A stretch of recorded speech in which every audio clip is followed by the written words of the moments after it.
ನೋಡಿ, ಒಂದು ಈ ಸರ್ಕಾರಕ್ಕೆ ಅವರವ್ರ ಸರ್ಕಾರದಲ್ಲಿ ಯಾರ್ಯಾರು ಆತ್ಮಹತ್ಯೆ ಮಾಡ್ಕೊಂಡ್ರೋ ಆ ವಿಚಾರದಲ್ಲೆಲ್ಲ ಮುಚ್ಚಾಕಂತದ್ದಾಯ್ತು. ಸರ್ಕಾರಿ ಅಧಿಕಾರಿಗಳೇ, ದಲಿತ ಅಧಿಕಾರಿಗಳೇ ಆತ್ಮಹತ್ಯೆಯನ್ನ ನ್ಯಾಯಕ್ಕಾಗಿ ಆತ್ಮಹತ್ಯೆ, ಭ್ರಷ್ಟಾಚಾರದ ವಿರುದ್ಧವಾಗಿ ಯಾವ ರೀತಿ ಅನ್ಯಾಯಕ್ಕೆ ತೊಂದರೆಗೊಳಗಾಗಿದ್ರು ಅಂತದನ್ನ ವ್ಯಕ್ತಪಡಿಸಿದ್ರು.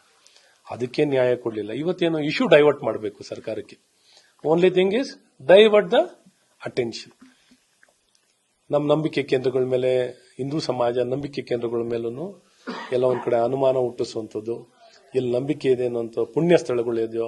ಆದ್ರೆ ಇವತ್ತೇನು ಧರ್ಮಸ್ಥಳದ ಯಾರು ಒಂದು ಸ್ಪೋಕ್ಸ್ ಪರ್ಸನ್ ಹೇಳಿದ್ದಾರೆ, ಸ್ವಾಗತ ಮಾಡಿದ್ದಾರೆ, ಗುಡ್, ಸ್ವಾಗತ. ನೀವು ತನಿಖೆ ಮಾಡ್ತೀರಾ, ಸ್ವಾಗತ. ಯಾಕೆಂದ್ರೆ ಈ ಗುಮಾನಿ ಕೂರಿಸುವಂಥದ್ದು, ಅನುಮಾನ ನಿರ್ಮಾಣ ಮಾಡುವಂಥದ್ದು ಎಲ್ಲ ಒಂದ್ ಕಡೆ ಸಮಾಜದಲ್ಲಿ ಆಗಬಾರದು.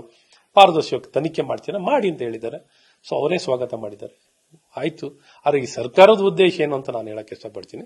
ಇಶ್ಯೂನ ಡೈವರ್ಟ್ ಮಾಡಬೇಕಿತ್ತು. ಏನು ಅಂದ್ರೆ ಇವ್ರ ಮೇಲೆ ದಿನಾ ಬೆಳಿಗ್ಗೆ ಎದ್ರೆ ಇವ್ರ ಮೇಲೆ ಎಲ್ಲ 108 ಇವ್ರದ್ದು ಗೋಲ್ಮಾಲ್ಗಳು ಇದಾವಲ್ಲ, ಇವನ್ನೆಲ್ಲ ಕವರ್ ಮಾಡ್ಕೊಳ್ಳಕ್ಕೆ ಇಶ್ಯೂ ಡೈವರ್ಟ್ ಮಾಡ್ತಾ ಇದ್ದಾರೆ. ಅಲ್ಲಿ ಸರ್, ಅಲ್ಲಿ ಕೊಲೆಗಳು ಮತ್ತೆ ಮಹಿಳೆಯರ ಅಸಹಜ ಸಾವು ಪ್ರಕರಣಗಳು ಕೇಳಿ ಬರ್ತಾ ಇದೆ ಸರ್. ಹೇಳಕ್ಕೆ ಸರ್, ಇವತ್ತು ನೋಡಿ ನನ್ನ ಮಗಳನ್ನ ಈ ರೀತಿ ಮಾಡಿದ್ದಾರೆ ಸರ್. ಈಗ ತನಿಖೆಗೆ SIT ನ ಅವ್ರು ಸ್ವಾಗತಿಸಿದ್ದಾರೆ. ಆದ್ರೆ ನಿಮ್ಗೆ ಗೊತ್ತಿದೆ, ಒಂದು ನದಿ, ಒಂದು ಸ್ಥಳ ಅಂದಾಗೆ ಯಾರ್ಯಾರು ಏನೇನು ಅಂತ ಇವಾಗ ನಾನು ಹೇಳೋದು ತಪ್ಪಾಗುತ್ತೆ.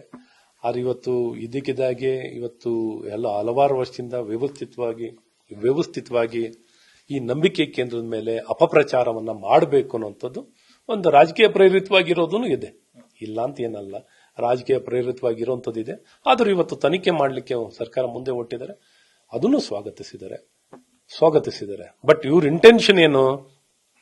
ಇವ್ರ ಇವರು ತಟ್ಟೆ ಮುಂದೆನೆ ಏನೋ ಹೇಳ್ತಾರಲ್ಲ, ಹೆಗಣ ಸತಿ ಬಿದ್ದಿದೆ ನೋಡಲ್ಲ, ಎಲ್ಲೆಲ್ಲೋ ನೋಡ್ಕೊಂಡು ಏನೇನೋ ನೋಡುವಂತ ಪ್ರಯತ್ನಗಳನ್ನ ಮಾಡ್ತಿದ್ದಾರೆ ಅನ್ನೋದು ಬಹಳ ಸ್ಪಷ್ಟವಾಗಿ ವ್ಯಕ್ತ ಆಗ್ತದೆ.